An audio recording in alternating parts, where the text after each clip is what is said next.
ایک شخص حارث بن حشام نامی نے حضور صلی اللہ علیہ وسلم سے سوال کیا تھا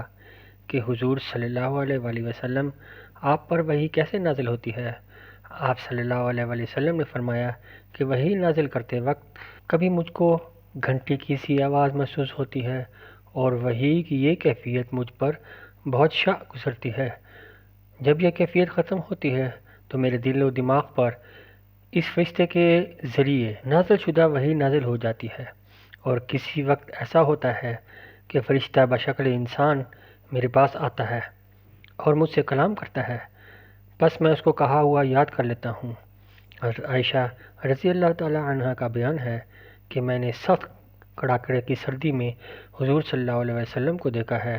کہ آپ صلی اللہ علیہ وسلم پر وحی نازل ہوئی، اور جب اس کا سلسلہ موقوف ہوا تو آپ صلی اللہ علیہ وسلم کی پیشانی پسینے سے شرابور تھی۔